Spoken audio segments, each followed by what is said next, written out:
episode number 89, Mastering Modern Selling. And you're probably going, who are these people? Where's Brandon? Where's Carson? So let me fill in the blanks here. I'm Tom. Brandon will be here momentarily. He's seen on the tarmac at Atlanta Airport. So I would suspect that we'll see him in 15, 20 minutes or so. Christy, who you were it was your third and a half time, I This is think my now, third and a half time. Yeah. is filling in for Carson this week, who is in the Caribbean on a cruise and making us all jealous on LinkedIn. And we have another great guest today, Bill Kirst. Bill, welcome. Thank you. Appreciate being here, Tom, and great to meet you, Christy. Long-time listener, first-time caller, so to speak. I love it. Here. Yeah. So, Bill, we're going to talk about AI and really AI in sales and sales enablement and a lot of, I think, practical aspects of using AI with sales. We have a lot to talk about. So let's start off, if you can, tell us a little bit about your background, what you do, and kind of how you got into this whole AI thing. Sure. Yeah, I appreciate that, Tom. So my background's kind of interesting, and a lot of people here may be a little surprised to hear. I'm an expert in change management. I focus on the people side of change, and I've been doing that for over 2 decades. And what's really interesting, Tom, you and I were talking pre-show about this.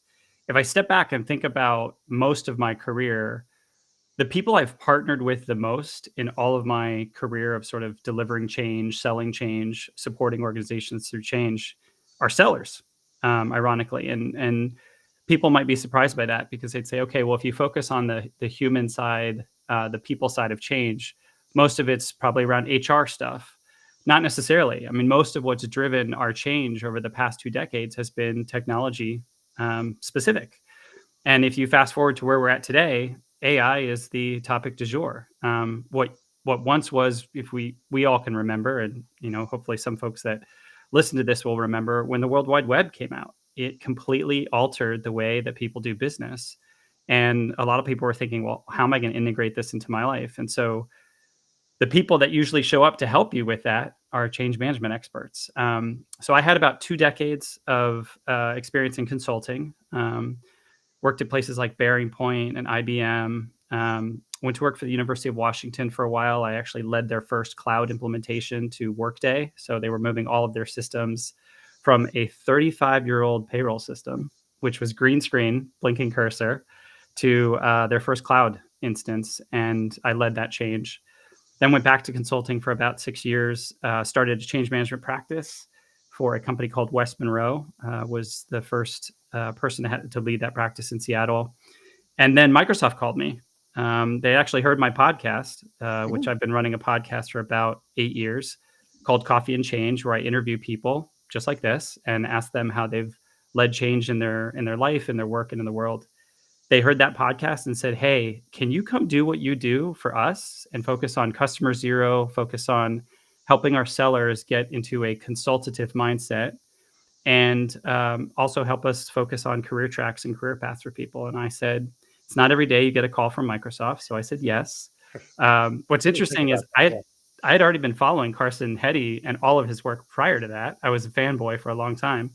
And then I realized, oh, wow, I get to work with Carson and many others. So while I was at Microsoft, I was a director of change for commercial systems and business intelligence. Long title, basically means anytime there was a change to something inside a system that Microsoft employees used, a process, a policy, they would come to my team and say, help us make this work. So I got some really amazing exposure to how the entire Microsoft stack works, as well as rolled out some impressive tools and AI tools for 60,000 sellers across the Microsoft ecosystem. And just last year in August, I joined Adobe, and I'm doing a lot of the same stuff for Adobe, leading a lot of change focused on the AI aspects of our day-to-day lives. So that's how I got here today. And then separate from that, I was also in the Army for 12 years. I was a captain in the Signal Corps. So I was a cybersecurity battle captain, technically, and an aide de camp to 3 different generals. So I've had a couple of lifetimes. Yeah, wow. You don't look that old. Lots of sleep and lots of water. That's the trick.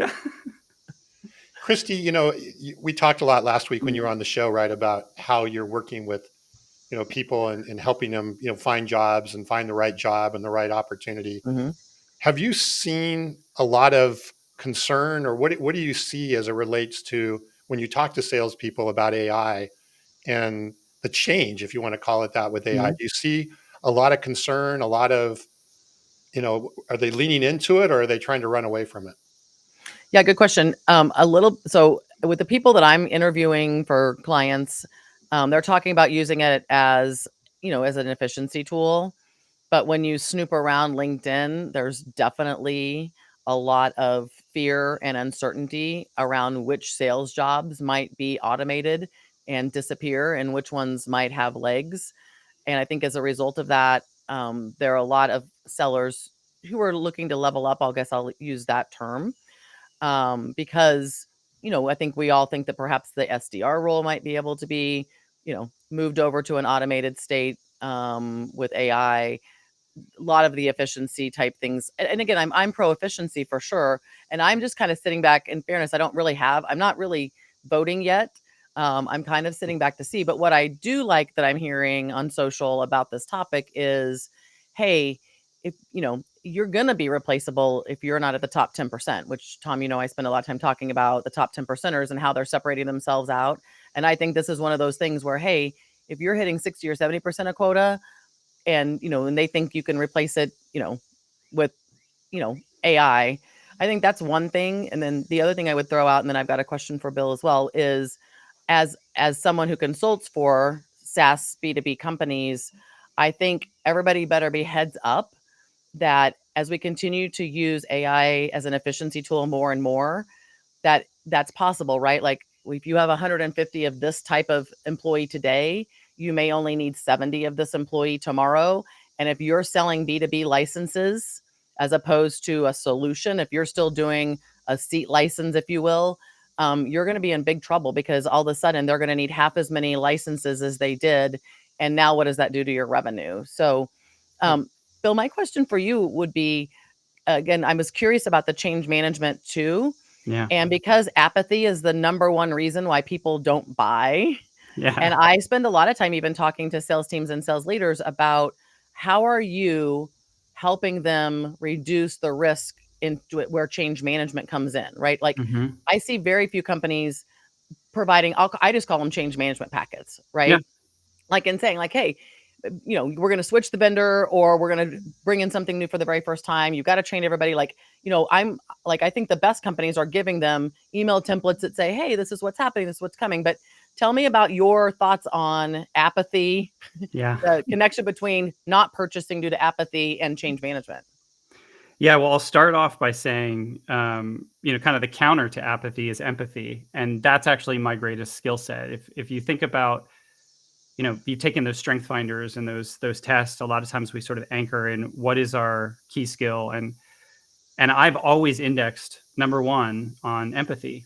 And for me, the best part of that is exactly what you're saying, which is standing in the shoes of those that I'm trying to support, those that I'm trying to help grow, get better, win, whatever the objective is. And for me, I think apathy and sort of inertia is one of your biggest risks in an organization currently. Mhm. I will also say on top of that is people feel overwhelmed, right? The volume of stuff coming at them, the decisions being asked of them to make in shorter time periods, do more with less headcount, more responsibilities. These are these are a lot of pressure points for a lot Points. of leaders and Mhm. managers. And one thing I notice because I get to interact with all these leaders and support them is they're lonely. They're truly lonely in this. And they feel like, hey, if I could get some support and get some help, and sometimes that support, as you said, Christy, looks like I'm going to listen to you and understand what your challenges and problems are. And I'm actually going to, rather than just throw a solution at you, right? I'm not just going to throw a tool at you. I'm actually going to understand how you work, what you're trying to achieve and accomplish under the constraints of the environment that you're in, and I'm going to make a recommendation that suits you. So I'm going to try and stand in your shoes, and guide you through it. I used to call it when I worked at IBM, I used to call it at the elbow, meaning I would work with a lot of leaders and executives, and they didn't like when you stood behind them, right? Imagine we're all trying to learn a new tool. If I stand behind you and I look at your screen, it makes you nervous, right? Your sort of Right. defenses go up. Don't.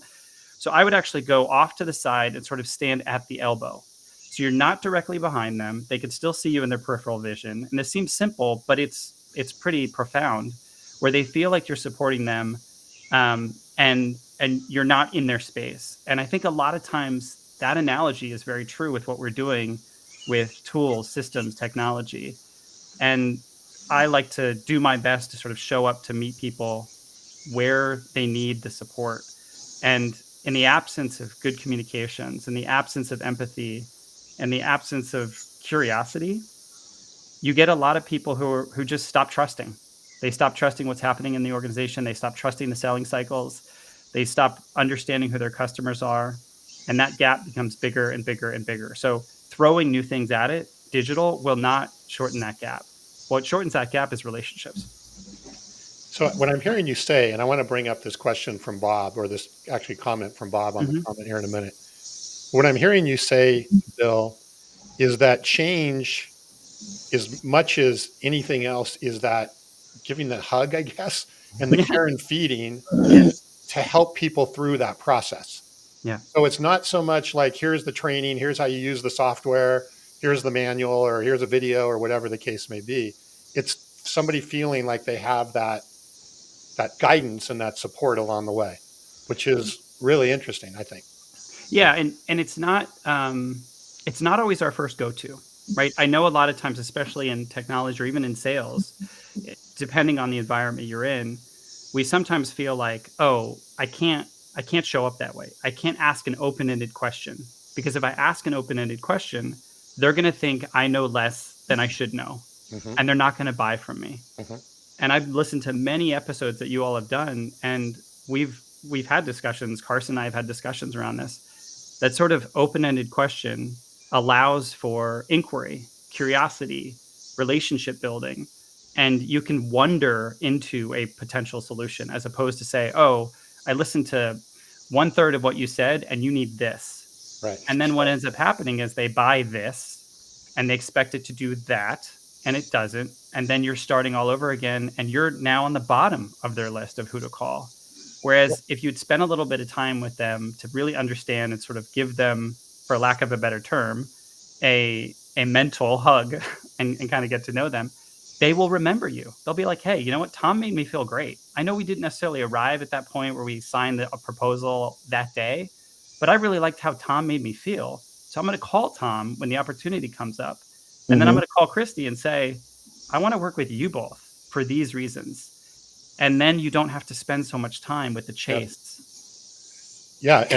And what I'm hearing you say is, if they believe that, again, if you're a vendor or a seller, if they believe that you actually do have empathy and it certainly then justifies consultative selling, but it's Yeah. not just consultative selling like, hey, I did a discovery call and I think you need this. It's actually caring about what they're going to go through in that organization, which is a little bit of a different thing than just the technology part of it. I want to hit a couple of these comments here because, Please. um, and Brandon says he's walking off the plane, but he's been listening. So let's see. Um, and Christy, I don't know, are you getting attacked? Because we all of a sudden hear more cicadas all of a sudden. So I Oh, hope you you're do? No, no. I'm safe. I'm safe. I'm in a screened-in okay. porch. All I'm right, safe. good. So Bob brought up a question here. He said change management. Again, Bill, you do a lot with sales organizations, right? Hmm. Change management is often driven more by the churn in the sales leadership. Hey, a new CRO, a new CMO, a new whatever, new leader change. Hmm. What's your take on that aspect of it, is the change of the people and the personnel and the management? Yeah, I think Bob is right. A lot of times we say to ourselves, what is the event that triggers the need to manage the change? And what I would encourage people to think about differently is, don't wait for that, oh, it's too late event, or don't wait for that, somehow we have to play catch up because we have a new leader, or there's a risk issue, or there might even be a crisis. I mean, think about all the organizations that have cybersecurity events that take place because they had to react, right? Because it was too late. When I think about managing change and guiding change and leading change, I believe personally, and I have 25 years of experience to say this, it really behooves you to invest in it in such a way so that those things that Bob is talking about, those natural occurrences, those continuity things, they just become part of your rhythm. And it's not so brittle. The organization's not so Hmm. brittle when it happens.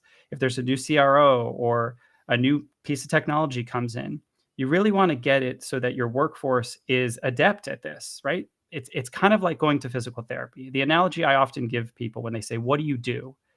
I'm a doctor for businesses. And many times it's like going to physical therapy. If you come and you do your stretches and you do your exercises, it's going to get easier.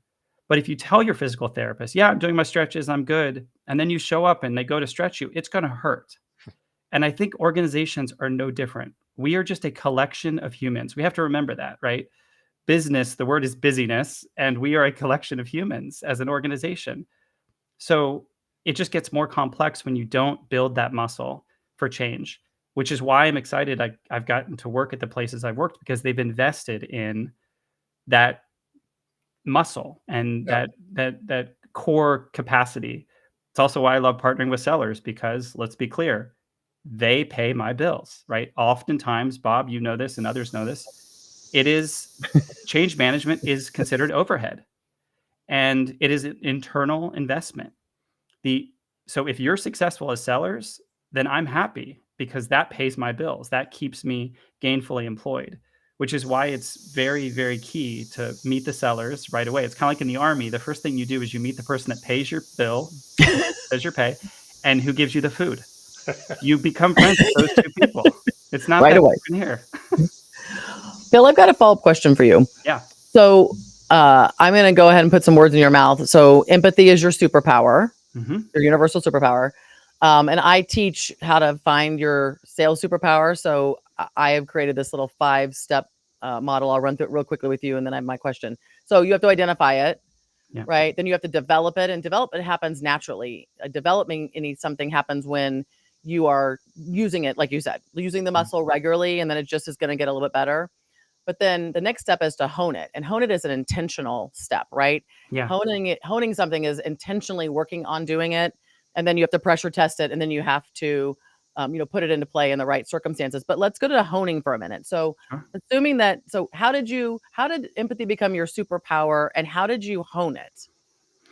Yeah, I think empathy became my superpower because I'm one of 6 kids. I was raised in a family of 6 children. My mom was the oldest of 10. I always had people around me and community around me.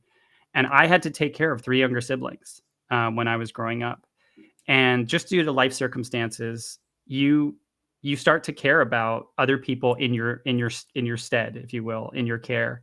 And early on, I started to realize that it helped not only those I cared about, but it helped me. It helped me sleep better. It helped me feel more at peace, which allowed me to then show up to whatever challenge or problem arose the next day more with a sense of peace of mind and a sense of belief that I could help.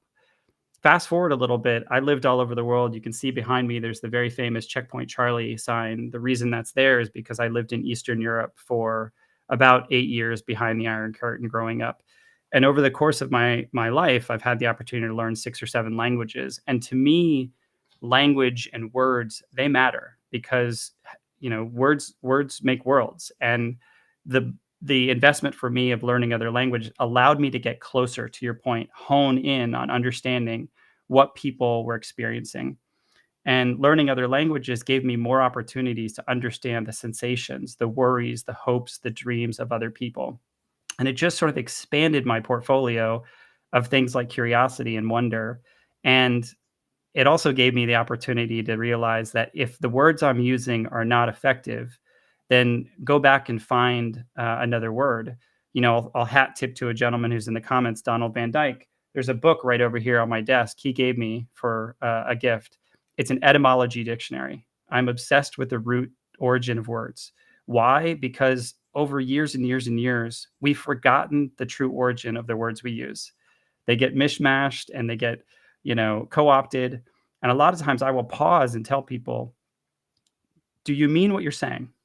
So if you don't, and a lot of times we're just going fast and we say things. This is where AI gets really interesting. We'll talk about this in a minute, but go back to the origins of the words you're using.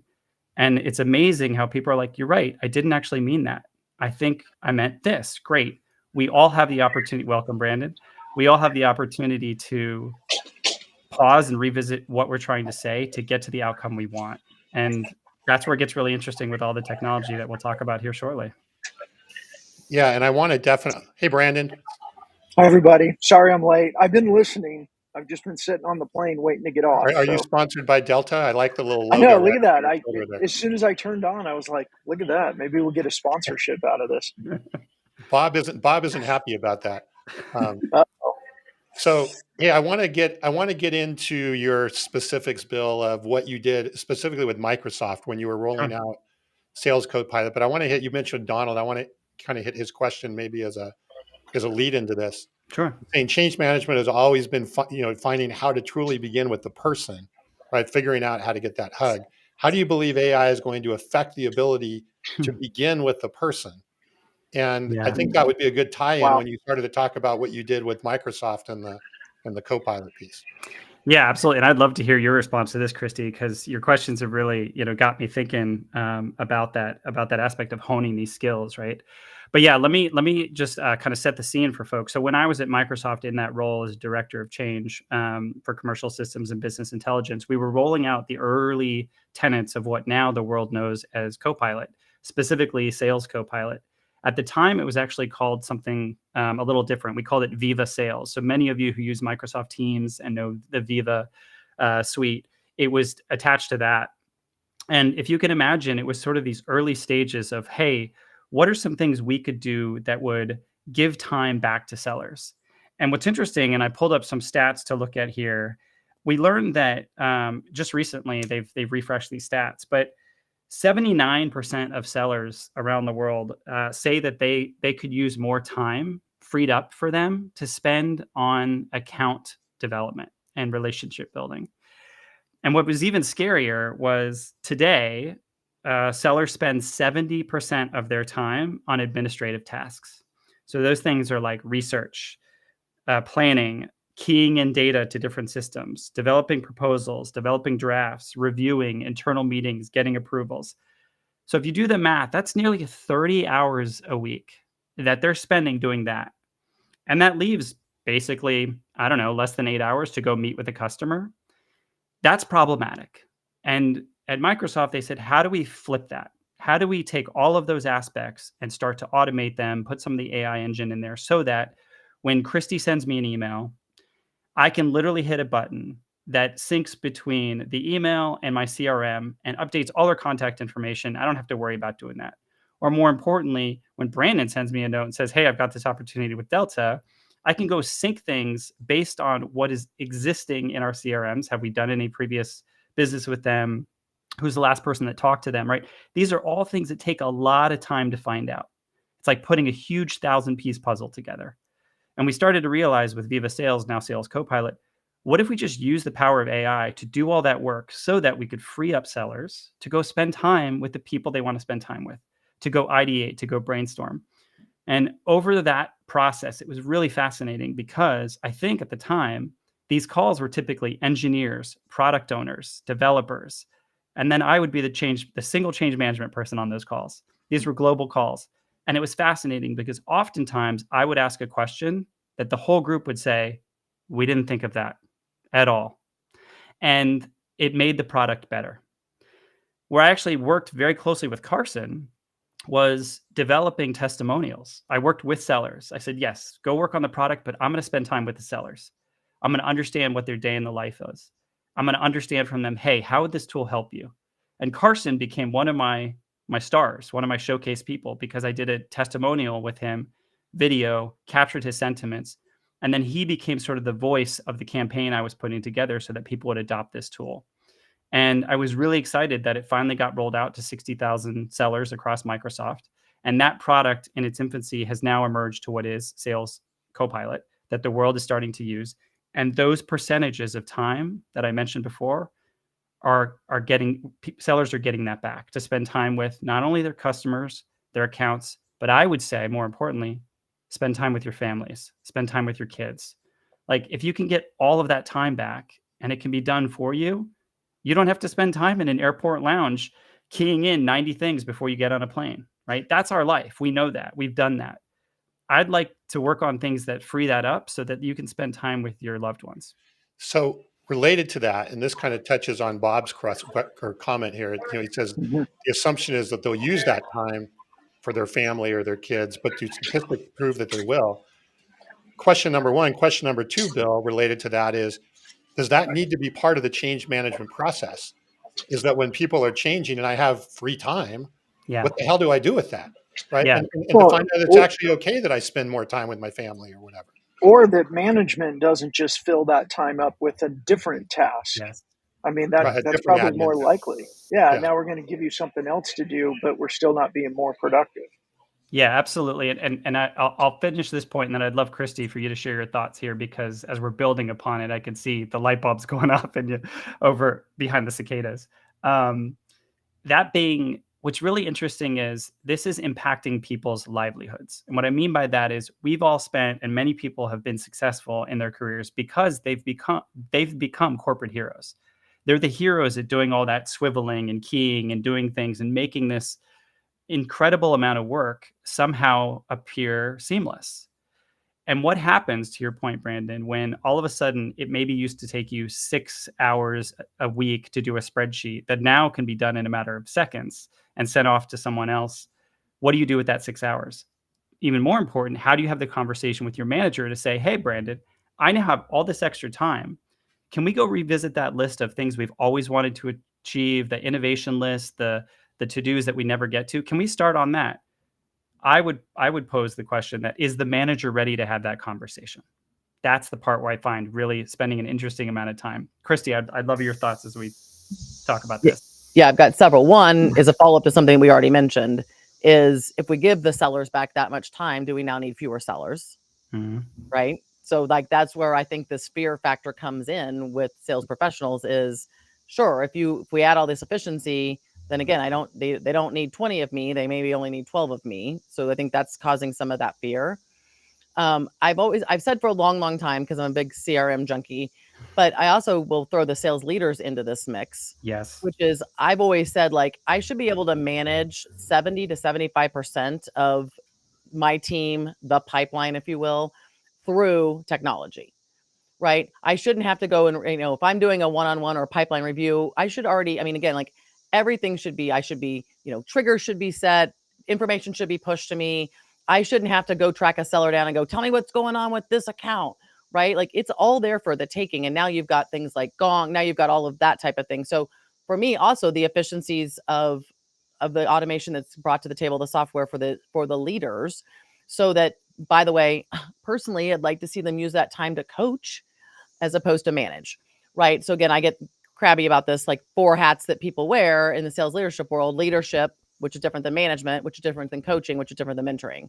And I don't think we're doing anywhere near. So I would like to say, if you're going to be able to free up that kind of time, again, you got administrative tasks for the sellers, then why don't we spend that time teaching the art of sales, which the guys know I'm already on. I've been on my soapbox on for a while. Let's go back to teaching true sales skills. Let's go back to the art of sales. Now you've got time. Where should you spend it, Bill? With the people, right? Trying to help improve the people.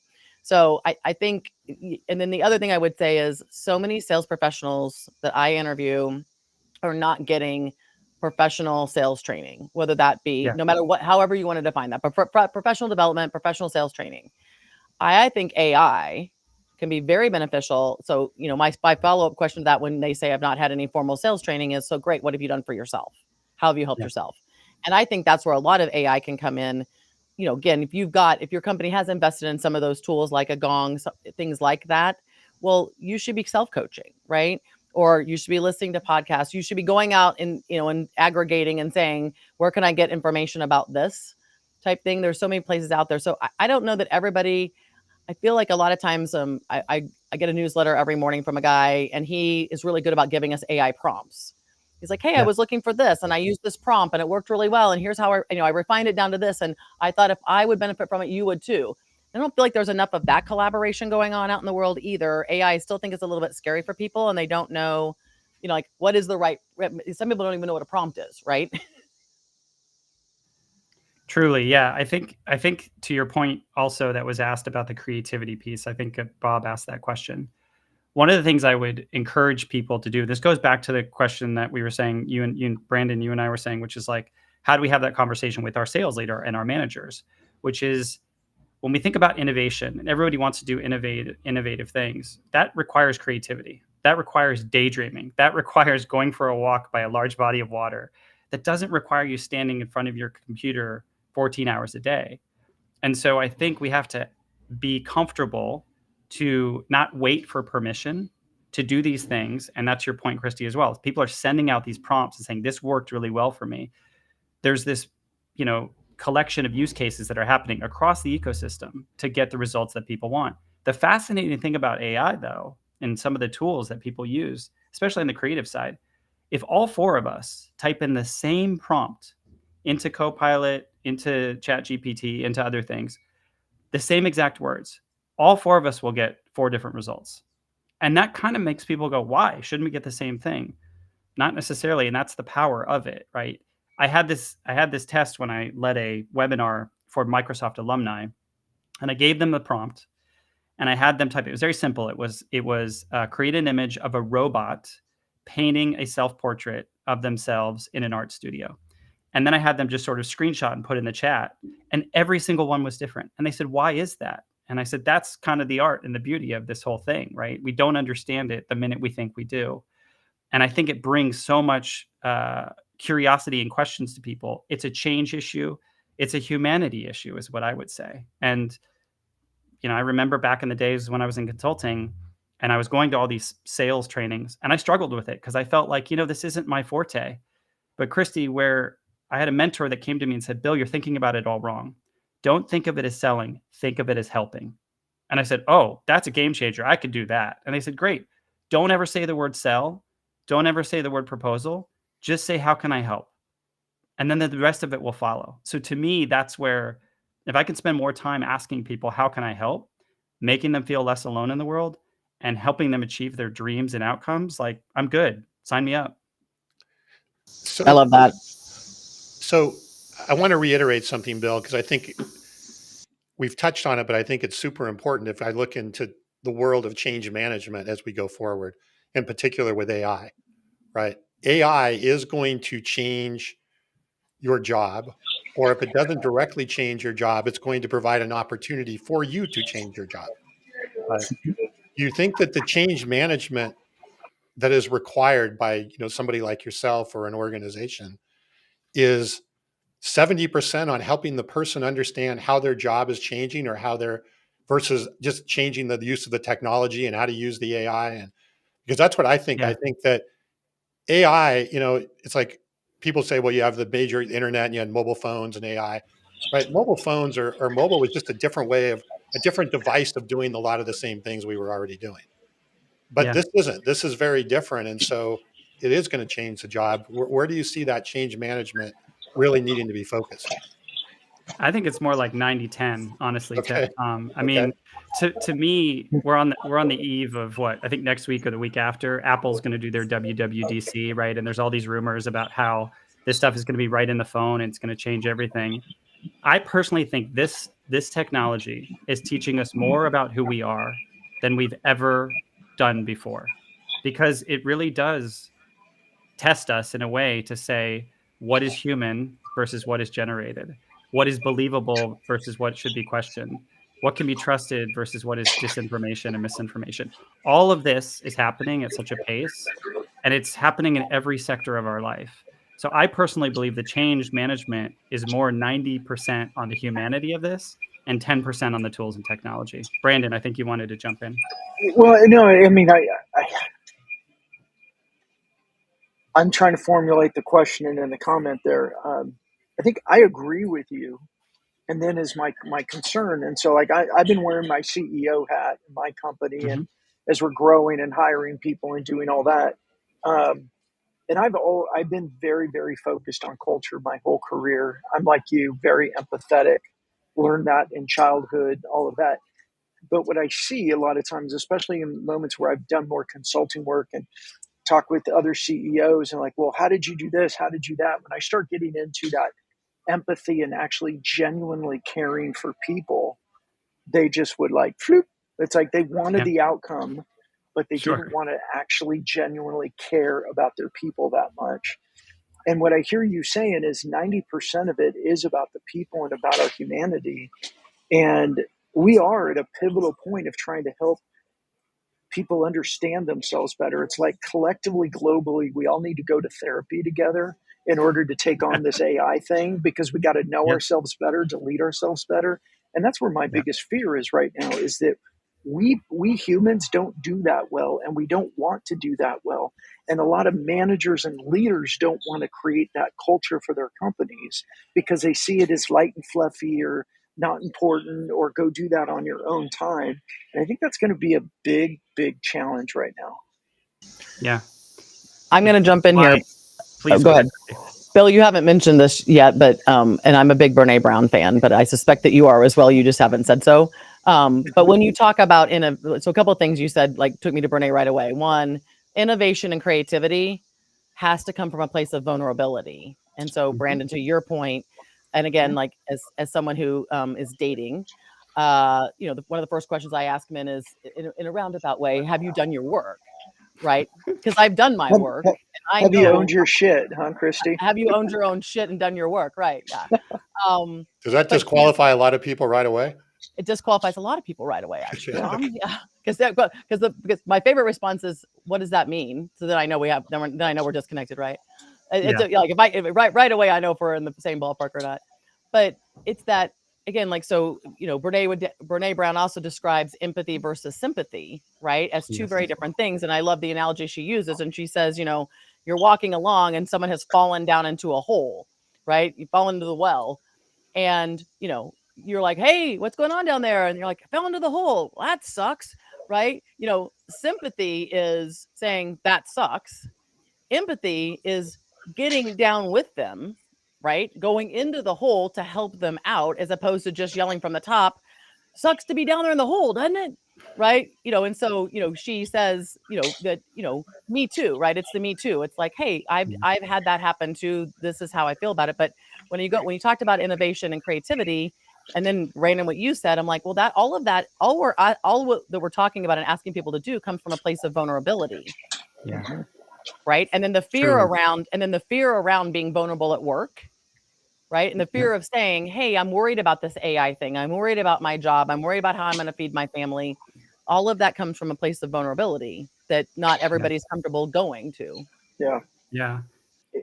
I think Christy, sorry, I was just going to mention really quick. This is exactly why in my dream world, Christy, like I would have corporations read Atlas of the Heart, right? By Brene Brown. Now I know that's not going to happen, but to the best of my ability, I sort of surreptitiously weave all of what you've said into my work. For people, to your point, Brandon, sometimes they glaze over and they're like, this is not my thing. Okay, great. No problem. I will find another way to get the tenets of what I'm saying into the work that we're doing. Not everybody's a Brene Brown fan. Don't need to be.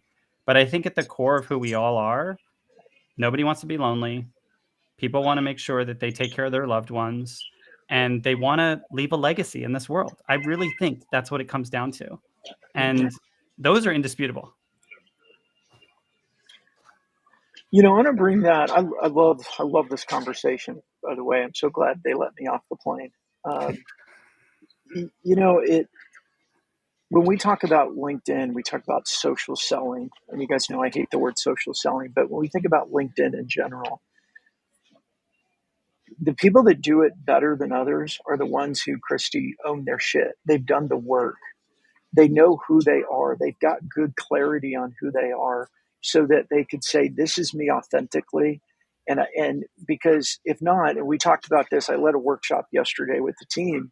And when you get to that point in these workshops, I never know where it's going to go. Right. And there's usually one person in there with their arms folded and they're like, business and personal, they shall never meet in the middle. And, business is business and personal is personal. And I always go, bullshit. Business has never been business and personal has never just been personal. Business has always been personal to me and to most people that are very successful at it, because you can't separate your humanity from your job. And I think that we're with like the term imposter syndrome.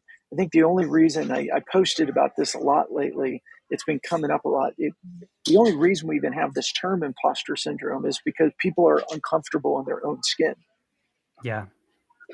And now it's just going to magnify with all these different tools. So let's say you've got a Gong or a Fathom or something that's recording calls for salespeople, and you start getting these AI analysis of it.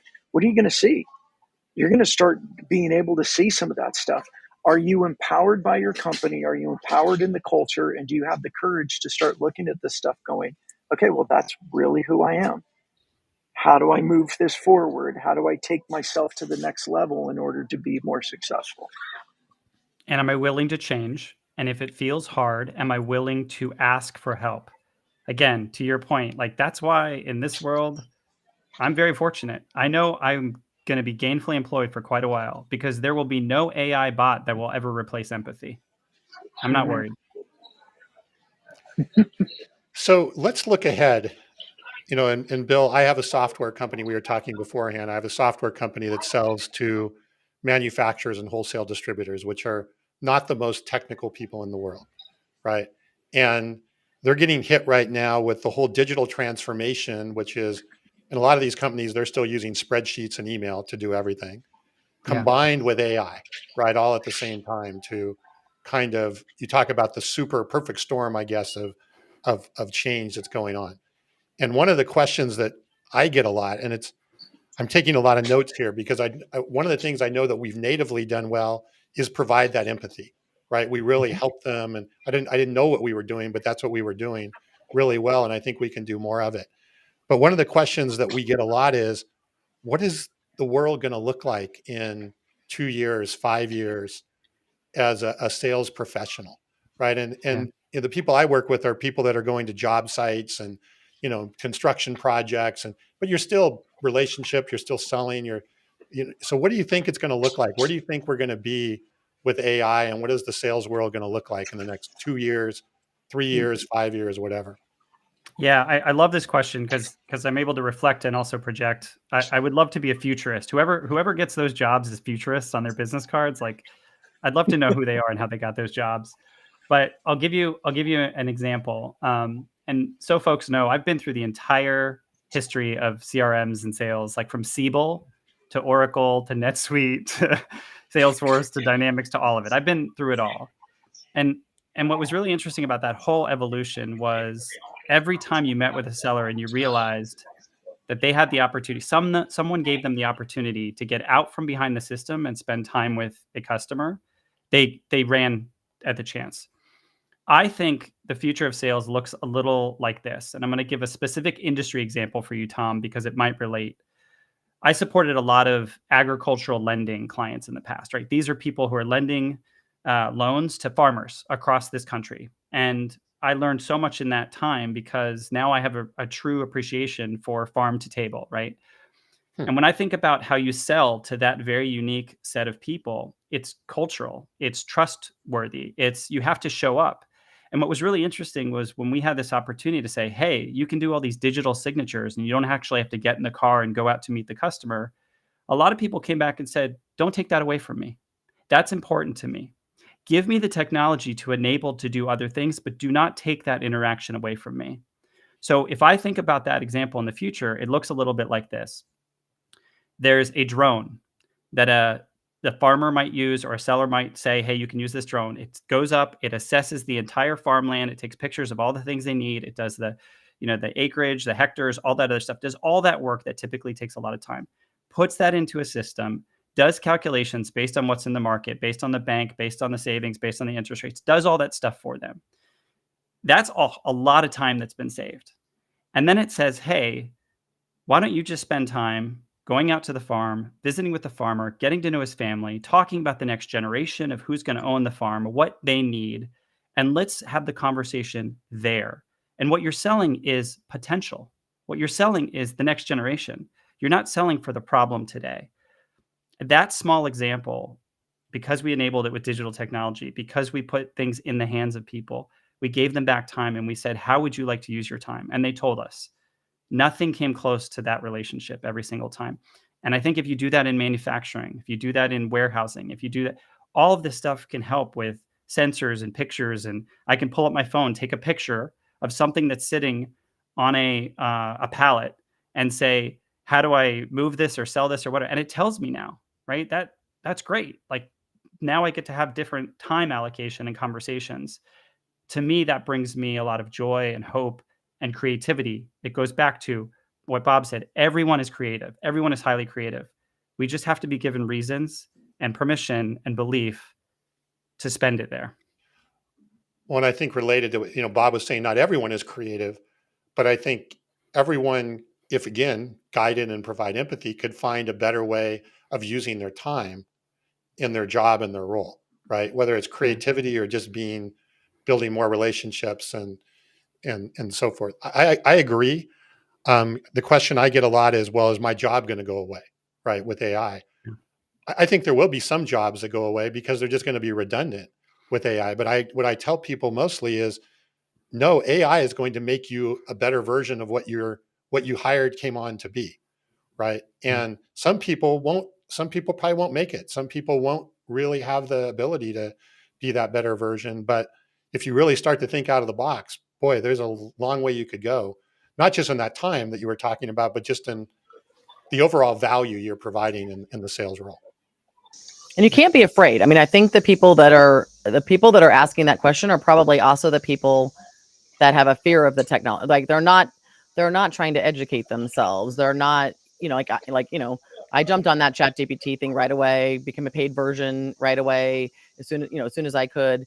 And I'm, again, like, I still feel like I'm scratching the surface, but I'm not afraid of it. I want to better understand it. Right. And then I want to better understand, again, like Brandon, you mentioned Fathom. Like that was life-changing for me when I finally, I'm an old school girl. I'm a pencil and paper girl. Every client has its own notebook with its own color. And I love taking notes, but I also send a follow-up email every time I talk to somebody. Right. And I'm doing that a lot faster. Right. I still this is still who I am at the core, but I'm using that Fathom to take that summary, copy paste that into my CRM system, use that as my follow-up email. And, and again, that gives me time to do other things with my family. I mean, I like exercise is important to me. That gives me more time to, to do cardio. But I think if you're fearing it and you're afraid it's going to take your job and you're also not trying to educate yourself, that probably is a recipe for disaster in the future. Yeah. And I would say, go ahead, Brandon. Thanks. There's a lot of it depends on the way that we frame it to people too, and be able to cast that vision for them. And here's the example. So the workshop I led yesterday, I've led lots of these workshops before. Prior to AI, it was sitting down with people trying to encourage, motivate, cast vision as to why it was valuable for them to take the time to figure out how to write a social post. Right? That's really hard for most people. You sit there and go, I don't know what to write. I don't know what to write. So a lot of it was that coaching, the motivation, the encouragement, the attaboy, attagirl, you can do it and believe in da da da. And now that shifted because of AI, because of things like our digital twins that we built on top of OpenAI. And so now I was able to work with them on, why is this social content important for you as a salesperson? Didn't have to spend so much time on you can do it, because then I said, all right, hey, let's go take your transcripts from your call. We went in and pre-trained a twin, and then we take their transcripts, we run in and we go, okay, here's the buttons you can create, which the buttons are prompts. We just, fabricated prompts for them so they didn't have to think about it. And go, how many do you want? Oh, you want 3 social posts out of it? We turned a 1-hour conversation with the customer into 5 social posts and a LinkedIn blog article in a matter of minutes. And now all they had to do was go and edit a few things. And it's not so much that it saved them time, because they weren't doing it before, because without the AI, it was so overwhelming to them that they would just go, oh yeah, LinkedIn doesn't work, or, all the other reasons to not do it. And now yesterday I had a group of people that I hadn't experienced in a long time in a workshop, where we're coming out of it and they actually liked me. We went to dinner. They weren't they weren't scared of me, because I'm the guy that's trying to force them to do something that they're so scared to do, which is write something for public consumption. Yeah. Brandon, do you think you got to spend more time yesterday on the why versus the how as the result of that in the workshop? Absolutely. And they asked a lot more questions that were more forward thinking, where in the past, a lot of the questions were still try to convince me, let me throw this roadblock in front of Brandon because I don't really want to do it. And it wasn't that they didn't want the outcomes of it. It scared them to death to create content. And I mean, you can get into the Brené Brown stuff too. People don't want to be vulnerable. Like, what if I post something and no one cares? Like, I used to say, well, you are going to post stuff and no one will care. Yeah. That's just part of the process. That's why it's not a one and done type of thing. But this way it was, hey, what if I told you that you could have this, this, and that, and it would be lightweight and easy for you. And then we could get excited. And then I showed them how to do it. And they're all like kicking out 3, 4, 5 different posts, like, oh my gosh, this is really cool. And now they're excited. The posts that I've posted on social that have gotten the most attention have almost all revolved around my son and the things that my son and I do, because we're huge sports junkies and we're big Jayhawk fans, as most of you know. And so like when I post things about us being, like, hey, like we got bowl eligible. We were at the game where we became bowl eligible, which is a big deal if you're a KU football fan. But I mean, like those things. And again, I always try to tie it back to business just because that's just kind of how my brain works. But in general, I think wouldn't have even had to have done that. And I think, Bill, goes back to everything you've been saying today, which is people want a human connection with other humans. And, I'm not somebody who talks openly a lot about my personal life. My son's now an adult. He's now of an age where I don't have a problem posting him. Before, I would have never done that. But it gives them a little glimpse into how I spend my off hours, what I'm passionate about, what I care about, and I spend a lot of time with my son during basketball and football season. And I think that resonates with people. To your point, I think people are like, wow, like it seems like maybe I work 70 hours a week, but that's actually not the case. Yeah. One of my proudest moments when I was in consulting over the course of 20 years was when a client, a CIO, I was in the middle of briefing all the deliverables and he cut me off and he said, yeah, we'll get to that. Tell me about you. Where did you grow up? How were you raised? What's important to you? What are your values? What are your convictions? And I was like, what does this have to do with the SOW, right? And at the end of it, he said, we'll get back to that. We'll get back to that. I did all that. He got to know me a little bit. I finished my brief. He said, your brief was great anyway. It was, A's across the board. What I really want to ask you is, will you mentor my son? I mean, how do you put that in your performance review? Like, how do I go back and say, this is noteworthy? And to me, that's those memorable moments. And so if things like AI and all that other stuff helps us get to a place where we can have those bridges, I'm all for it. Love that. Yeah. And as we wrap up here, I want to hit Kathy's comment, and then I have one final question for you, Bill, based on something you mentioned earlier, because it's something that's been going through my head. But first of all, Kathy said she's got 10 hours back and is spending more time on strategic partnerships. So that's working. And then she had a second follow-up question here, which I think is really good. She's talking about it, and I assume she works at Microsoft. She's saying they're discussing how leaders need to be prepared how to teach people how to use the extra time. We must be ready for it when it works and not assume people will be more productive. What will this really do to your workforce? How do sales leaders get in front of this effectively? I know we've touched on this before, but boy, it seems like that's going to be the biggest change management challenge. It is. Because it is. And the way sales leaders get effective or get in front of it is they have to have thought about it. Like there's nothing worse than standing in front of a group of people and being like, I think you should do this, when you yourself as a leader have not formed your own stance, belief, and position on it. So sales leaders, you have to literally go take a long walk and think about this stuff. Literally, that's it. Like, get away from the computer, get away from the tools, think about this stuff. How is it going to change you, the way you interact, your interactions with customers, partners, teams, and then start from a place of vulnerability like we've all been discussing, and then do it together. Like, nobody has the perfect answer on this. There's no textbook for this. We'll do it together. This reminds me of the data and the research on 4-day work weeks. Mm-hmm. I mean, a ton of data that says 4 days is more productive than 5 days. But we generally across the board are unable to hear that, because I think it just scares the hell out of us to think we're only going to work 4 days instead of 5 days. And I think the same foundation is the same. We're using AI to help us streamline, get back time. Kathy's got 10 hours back, but we don't trust our people to use that wisely in order to just give it back to them, or even trust them to train them how to try and use it wisely. Like we're not comfortable overall as a culture with allowing our people to have critical thinking for themselves versus us just telling them what to do and when to do it. That sound fair? Totally.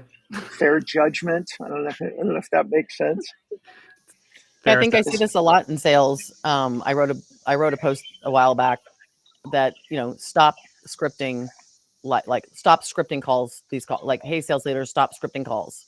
Right? I call it checking your brain at the door. Right? I mean, we don't want we don't want our employees walking through the door checking their brain, thinking that everything is we just have to follow the form. As long as we follow the formula, we don't want a society of people who check their brain at the door. And so what I tell people when I teach, I said, yes, I have to give you something in order to put you on the phone for the very first time, right? You will freak out if I don't give you some sort of format. But I'm going to give you an outline, right? I'm going to give you an outline of, we're going to do, for a live call, we're going to do an introduction. We're going to ask our qualification questions. We're going to do a transition statement that says, yes, based on what you've told me that we should talk again, or no, based on what you told me we shouldn't talk again. And then we're going to give the CTA, and within there, and then I go, and then why don't you go write something that sounds like you? Yes. And I think, I can't remember who I was talking to the other day, but I'm now asking for writing samples from sales candidates, because I'm freaked out that, that text talk, as I call it, because my son's, my son's famous line is, "Mom, that was not a call, that was a text. Like, stop doing that." He says this to me all the time, "Mom, that was a text." But the text talk, he sent me something from my nephew who is 13, and the two of them were communicating 2 days ago, and my son said something to him, and he just came back with FR. And my son sent it to me. He thought it was hilarious. He's like, "This is hilarious." I go, "Well, it would be probably more funny if I knew what FR is." Right. And I was like, and he goes, "Never mind." He was so deflated. He's like, "Never mind. Like, you missed the punchline." But I'm afraid. I mean, like those writing skills, like I've never, I mean, I've been a sales leader or a consultant for 24 years. Until the last year, I've never asked for writing samples. Yeah. Probably one of the greatest skills you can have nowadays, right? It is. As a journalism major, I definitely give it the emphasis that it needs in my own world. But, as we get more reliant on those kind of things, like I need to know that you can actually write, that that ChatGPT is not going to be your writing partner. Yeah, that's right. So Bill, as we wrap up here, one final question, and thank you this has been awesome. Some great conversation with the comments. You mentioned the Apple developer conference happening later this month. And I think we're going to learn, whether it's right away or very soon, our phones are going to be our own large language models, our own AI devices. And I was talking to my wife about this, and I watched her get very nervous about this. Do you think that we have a big change management exercise on our hands as it relates to our personal devices and the things like our phone, and how they're going to look and feel and operate in the next year, maybe? Yeah, absolutely. I do. I mean, think about it. These have become our logical extension of our appendages. I would argue that probably everyone on this call, your phone is within reach when you're sleeping, no matter where you are, when you're in the car. So to answer your question, Tom, I do think it is going to completely change our lives when this thing that has become a digital appendage of us has all the knowledge of the world ever written at your fingertips. Well, and yourself. Right? Yourself. Yeah. You talk about knowing yourself. It's going to know more about you than you know about yourself. That's right. That's right. Every habit, think about it. I wear the Aura ring. It's got all that stuff in there. So this brings up the questions. Again, we're going to learn more about ourselves and who we are because of this technology than we ever thought possible. And some people are going to say, "I don't want it. I don't need this. I'm going to set barriers. I'm going to disengage." I was on a podcast a couple weeks ago. Somebody said, "Could this go really, really wrong?" And I said, it might. We might all decide that we're going to take huge leaps back to get back to our humanity. That's very possible. And when that happens, you know where to find me. All right. Well, Bill, if somebody wants to find you, where can they connect with you? I assume on LinkedIn? Definitely on LinkedIn. So just look up Bill Kirst. I'm pretty prolific there. I'm also on Instagram. I did write a book called Everword. It's a poetry collection. When I think about our humanity, I decided to start writing poetry many, many years ago, and I decided to publish this being my first one because I think poetry is one place where we will always have our humanity. So you can look that up. But yeah, that's probably the best place to find me. And I'm happy to reach out and connect with anyone. You can tell I'm passionate about this topic, and thanks for having me on today. Great. And Christy, thank you for sitting in for Carson. You did an awesome job. Thank you. Thanks for having me. Yeah, well, definitely. And Brandon, I'm glad you were able to fly in for us. Thanks, Brandon. Sponsored by. Yeah, sponsored by, Yeah. by Delta there. Just All don't right. tell Bob. Yeah. Yeah. All right, Bill, well, that was excellent today. Thanks so much. Really appreciate it. Yeah, you bet. And Christy, I'm so excited. You're going to be our ongoing guest host. I love it. Yeah. And more Yeah. more good conversations with Bill. Like these kind of conversations. I love these. This was Carson's perfect going for to get me. jealous and he's going to want to come more often. Nice. He'll be Yeah, back I from know. we may vacation, not let him come back after his Caribbean trip. We'll just have him as a guest. Yeah. There you go. All right. Sounds good. Brandon, you want to wrap us up? Sure. Thank you, everybody, for joining us again. And real quick on the podcast, if you love what you're hearing, we would really appreciate the 5 stars on there, or snap a picture of it, share it with a friend. And other than that, thank you so much for joining us at Mastering Modern Selling.